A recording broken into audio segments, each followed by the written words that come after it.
Okay, thanks for coming. Let's start this session with our invited speaker, Roberto Marcondes Cesar Jr. It's a great pleasure to introduce the talk of Roberto here today, because I know him from a long time now, and it's a pleasure to do that.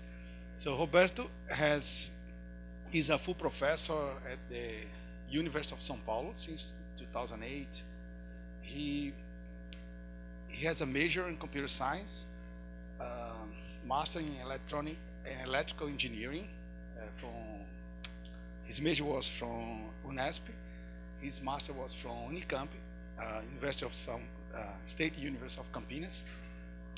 He got his PhD in physics from University of São Paulo, and he has worked on computer vision, pattern recognition, image processing since 1992 during his master, which I consider the best time for him, where he met his best friends. And then after that, after the PhD, he wrote a book on shape classification analysis, a very interesting book that we have used in some of our courses. And let me see what you have done. It's a long list of things that Roberto has been very active in the community, not only in SIBGRAPI, but also in international and national technical communities of several events and conferences and journals. He has also a lot of collaboration with people outside Brazil and inside Brazil. One example is Isabelle Bloch from Telecom Paritech. He has worked with her since 1997, and in Brazil he's been very active also in the national scenario and also at University of São Paulo.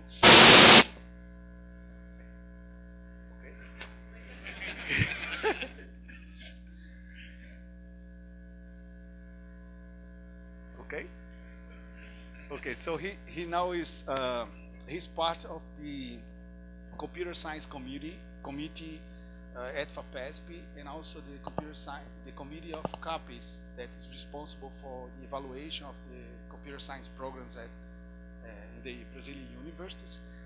At USP, he's a director of the e-Science Research Center, which used to be research center in bioinformatics, right? So his interest has been extended to not only computer vision, pattern recognition, and image analysis and image processing, but also bioinformatics. And at the Institute of Mathematics at USP, where he's a professor, he's also the head of the department and leader of the lab. He's the one who founded the lab in computer vision there, and I think these are some of the things. So his talk today will cover the topic of structural pattern analysis, and it's going to give us explain his work on image segmentation using graphs and how to exploit the relation among objects in images.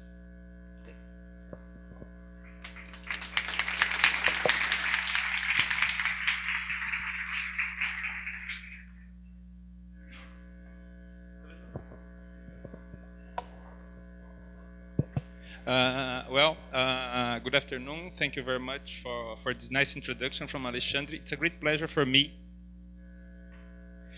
to be here. My first SIBGRAPI was in 1989. Then it was 23 years ago when I was an undergraduate student. And I see here many of my good friends that I have been meeting during all these years. It's really a great pleasure to be here. I'm going to talk a little bit about a kind of research topic I have been devoted for the last 12 years or something like this. And many people are involved in the results. I'm going to show it's a kind of summarization of the results we have been obtaining during these years.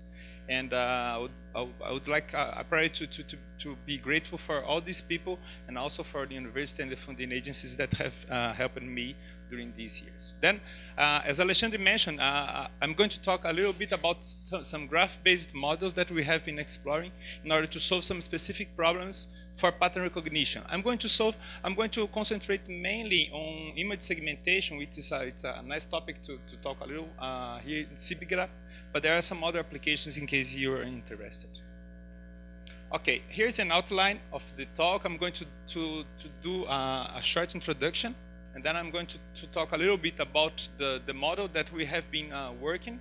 I'm going to concentrate a little bit on applying this model to interactive image segmentation, and then I'm going to show a little bit about some ongoing work with some new results. Okay, here's a little bit the outline of the approach we have been following. I suppose that, I suppose that there is something in the world that we want to analyze. There are many to analyze. It's a quite general idea. I mean, it may be classification, segmentation, anything like this. We have some sensors, some cameras, some tomography, or anything we can digitize the information. And typically in statistical pattern recognition, what we have is that we have descriptors that are extracted from such a representation. In structural pattern recognition, we suppose that the patterns we want to analyze, they may be decomposed in some way. That's the key idea. We may decompose the pattern that we want to analyze, then the problem to be solved should take this into account. I mean, the decomposition of the pattern into a certain number of some parts. This is the key point that we use in order to explore the approaches we have been using. Then we have the descriptors, but now the descriptors, they are some function of the parts, and then we have typically some classification tests to be solved. Here are some applications that we have been involved applying this kind of idea. This is the main application I'm going to focus today, interactive image segmentation. But then there is some other applications where the ideas I'm going to explain, they also may be applied. I mean, we can solve object detection problems, we can solve pattern matching, image matching problems like this. In this case, it's electrophoresis matching, image matching, and so on and so forth. Okay, let's see a little bit about the approach that I'm talking to you. I'd like to start with some kind of old story I typically use in this kind of talks. This is a kind of game that my daughter she used to play with me. I mean, she used to play some 8 or 9 years ago. Now she doesn't see too much to play with it. But anyway, it's a nice way of introducing the approach. The game goes like this. She typically draws some objects of some parts of some object that she wants to create. Okay, and then here you see we have some typical. We have some eyes, some hair, some mouths, and things like this. And then the game goes like this. She starts asking me, please choose one hair, then choose the eyes, then choose the ears, and so on and so forth. At the end, what we have is the object that has been created by choosing a sequence of parts. That's the basic idea, and she loved to play this kind of game. And then we have the name of the object that is created, and so on and so forth. I like to show this because it highlights the idea that the final object that we have is actually a composition of different parts that we have chosen, but also, and this is quite important, is not just the sum of the parts, but there is an organization of the parts. And this is a key issue. Organizing those parts is a key issue in order to obtain the proper object. Because if we choose a wrong way of organizing them, then we would have something that we didn't expect. And these are the 2 points, the 2 key points that are in the heart of the approach we have been following. how to treat the different parts and how to treat also the organization of the different parts. And this idea underlines everything that we do during these years. Then, supposing that we have this kind of situation where we have parts and relations, there is a number of tasks that are important to fulfill the process that we want to employ. I mean, we should be able to decompose the shapes, because now I'm interested in the other way around. I'm interested in the inverse problem, actually. Typically, we have the whole object, and we want to recognize or to segment or to do something like with it. And then we should do the process in the other direction. Then we should be able to decompose shapes. We should be able to characterize the different parts that we have found in the decomposition. We should also be able to measure the relations among the different parts, the different objects, different sub-objects that we have found. We should be able to represent all this information, I mean the different parts and also the relations among the different parts and so on and so forth. And also, typically we have to match representations. These kind of ideas of processes have defined actually a kind of research agenda that me, my students, and some of my colleagues have been following for the last 12 years or something like this. And we have worked on each of these topics. It's nice because it's a kind of rich field where you can choose a little bit which kind of theory or theoretical approach of process or algorithm or data representation, etc. you want to solve in order you want to follow in order to try to solve the problems. This is more or less, and I'm going to talk a little bit about each of these and some results that we have obtained during our research. Please feel free just to raise your hand and to ask or to make comments during the talk. I suppose it would be much easier to follow. Okay, this is by no means my idea. Okay, this is actually these kind of ideas have been researched, that have been studied in literature for a long time. For instance, here we have one of the first works by Fischer and Eschlager, where they proposed in 1973 a kind of structural model of faces to be found in order to do face detection. And the idea was to decompose the face elements into a number of parts of objects. And the nice thing here in this work is that the relations among the different parts, they were already part of the study of the model they have proposed. That's why they put this kind of structures in order to show that the relations, they may be a kind of, there may be some variance in the different relations. I mean, there is some robustness, although the hair is in general up to above the eyes, etc. There may be difference, for instance, in the distances or the directions or something like this. Okay. It's interesting because sometimes we don't realize the importance of this kind of uncertainty in the description of the objects and how we use it. Let me give an example. Suppose I have forgotten a book in the room here, beside here, or something like this. Then I could ask, for instance, Alexandre to go to look for my book there. And I could use two different ways, maybe.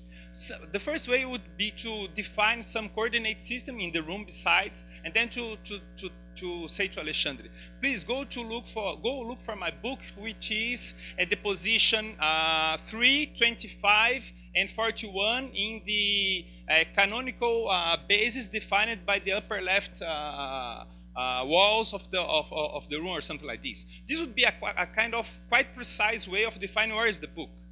But a different way would be just to say to Alexandre, please go to the room beside here and go look for my book, which is above the table in the middle of the room. This is a kind of quite imprecise way of describing where is the book, but it's too much powerful than the first one, which is much more precise.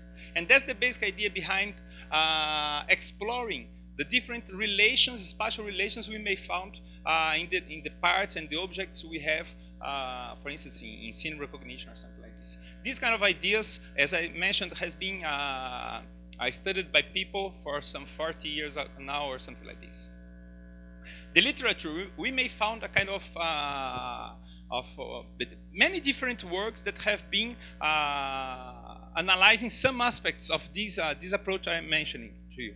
For instance, we have the first work by Robert Ledley in 1964, where he proposed a kind of a formal grammar in order to recognize chromosomes in biomedical images. Then we have a long line of different concepts, all of them concepts and algorithms, all of them based on these ideas, or where you have the objects, you have the different parts of the objects that compose that object, and then you have the different relations that organize those parts. Okay, you can find a kind of long way of studies during the last 40 years or something like this, devoted to some aspect of this problem.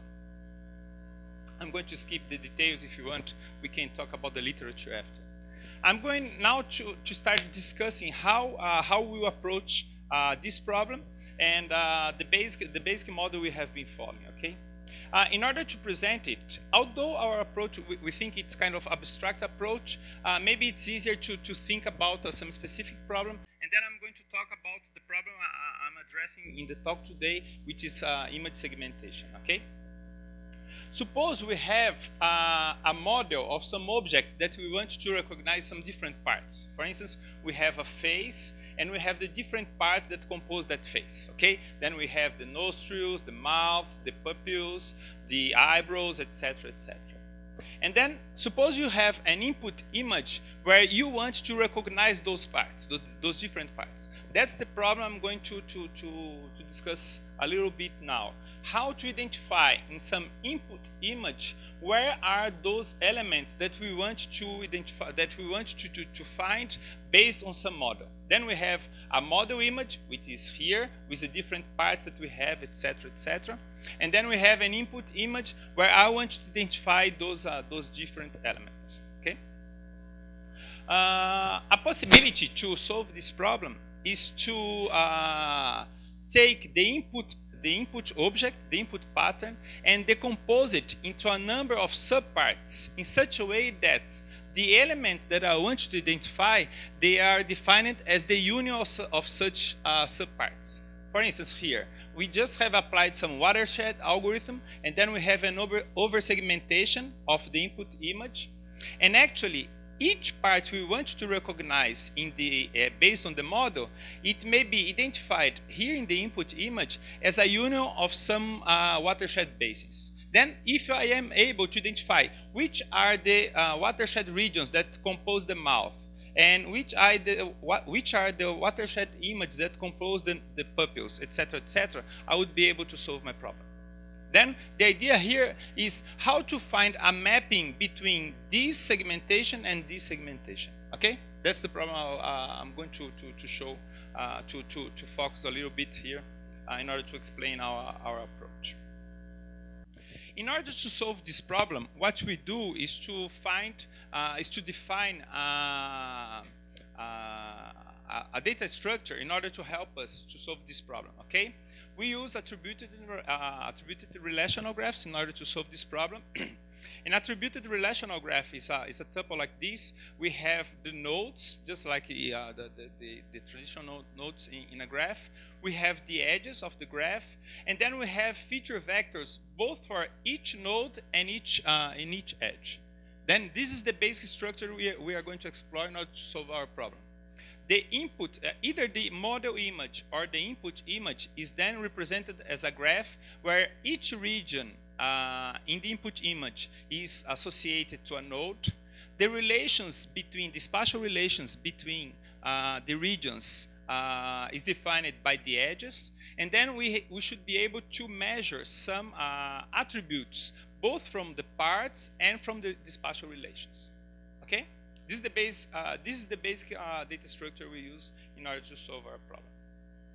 Now, if I am able to do all these steps I have just explained, I mean, we have a model, we have an input image, we have some decomposition of both model and input image, and we have some ways of representing both both elements as graphs, as attributed graphs, what we have is that we have a graph that has been derived from the model and a graph that has been derived from the input image, okay? And now the idea is to identify which elements of the input image correspond to each element in the model image. Or in other words, I want to create a mapping between the input graph and the model graph. Because if I am able to create this mapping, I would be able to say, well, this part corresponds to the for instance, to the pupils, while this part corresponds to the mouth, etc., and so on and so forth. Okay. Then now I'm reducing my problem of identifying the input elements that we have in the input image as creating a map between two graphs. And of course, there are many different functions we can use in order to create these maps. We have isomorphisms, we have homomorphisms, we have inexact mappings, etc., etc. And each specific problem we want to solve may correspond to a different map we want to identify. Then sometimes we want to use isomorphism, sometimes we want to use homomorphism, and so on and so forth. Okay? But the nice thing here is that we are creating a kind of mathematical infrastructure with kind of solid basis, because we can use everything that has been already obtained regarding theoretical results of graphs and mappings, etc., etc., in order to exploit and to solve the problem. The algorithms to do the mappings and so on and so forth. Oops, sorry. Okay. Of course, a problem we have here is that there are simply just too many solutions. Okay, we have actually this kind of the order of magnitude of the solutions is a function of the size of the model graph to the power of the input graph. Typically, for instance, if you want to see this in number, typically in our applications we have some hundreds of parts in the model graph and some thousands of parts in the input graph. Then we are talking about hundreds to the power of thousands. Okay, there was just simply too many solutions, and we have to solve this problem. And the way we do it is also by choosing a good mathematical way of looking for solutions based on optimizations. Then we have now to define two different things. We have to define some cost functions in order to distinguish which are good solutions and bad solutions. And once we have some good cost functions, we have to find some suitable optimization algorithm in order to optimize the function. Okay, and of course, again, we have many different ways of defining cost functions and defining and finding some suitable optimization algorithms. But that's not the nice aspect of our thing. I mean, there's a huge literature, and we can base ourselves in the literature in order to find a suitable solution. This is just an example of a cost function we have been using during these years, where we have actually a kind of weighted sum of the costs of matching the different nodes and the costs of matching the different graphs. Okay, this is just a typical equation we use in order to solve this problem. Now let's see what we have up to now. Okay, we started with a model image and an input image to be recognized, to be classified. And we have a representation, a graph representation from the model image, a graph representation from the input image. And we have to define attributes for both graphs, and we have to define cost functions for matching nodes and for matching edges. Okay? And if you have all the things, and we have already defined the cost function and the optimization algorithm, it's just a matter of putting everything all together in order to see what we have as the final result. Okay? Here we have an important, it's a kind of tricky problem, but it's quite important problem in this situation. And it's just a mathematical problem that appears in many different approaches that follow these kind of ideas. The problem is that typically what we have is a huge difference in the topologies of both graphs. Because we are starting with the principle that we are decomposing the parts into a number of subparts. Then the union of parts, subparts here should correspond to parts here. this means that when I am comparing this node, for instance, suppose that this node is this node in the mouth, and this node is this node in the mouth in the model image. This means that I am comparing a small part of the mouth with a huge part, or maybe the whole mouth. There are some attributes that are suitable for this. For instance, maybe gray level is a good attribute, but there are other attributes which are not suitable at all. For instance, if I want to use the area or the perimeter or something like this, or some shape parameter, then we have to solve this problem. The difference in topologies in these graphs are due to this kind of approach that we have been defined. Well, what we have done in order to solve this problem is to propose an intermediary structure, which initially we called a deformation graph. I'll end this talk with a new solution we just started some 2 years ago or something like this, in order to solve a different way of solving this problem. But anyway, the first solution we came to in order to solve this problem is to create what we call a deformation graph. The deformation graph, the basic idea behind the deformation graph is that the deformation graph is a topological copy of the input graph. Then we have the same number of nodes and the same relations, the same edges. But the attributes of the deformation graph actually comes from the input graph. That's the basic idea. Why this is useful? Because if I am able to estimate the parameters in the deformation graph from the input graph, comparing those graphs would be much more easier, but much more natural. Because then I would be comparing two structures which are topologically equivalent. Okay, they have been creating by definition like this, and we have explored this approach in some different applications, and it turns out that it works quite well. I'm going to show before coming to the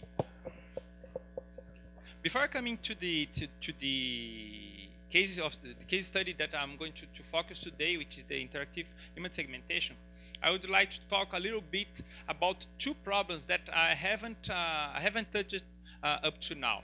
The first one is that we have to be able to decompose the input images, okay? Both the model image and the input unknown image. There are many different ways of doing this.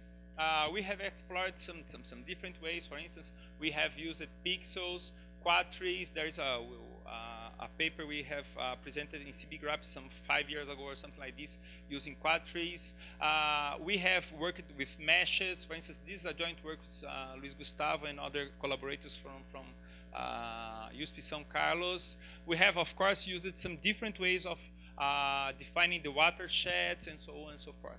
These are all typical manners of decomposing the input patterns into a number of subparts so that we are able to extract the graphs and then to find the solutions. Oops, sorry.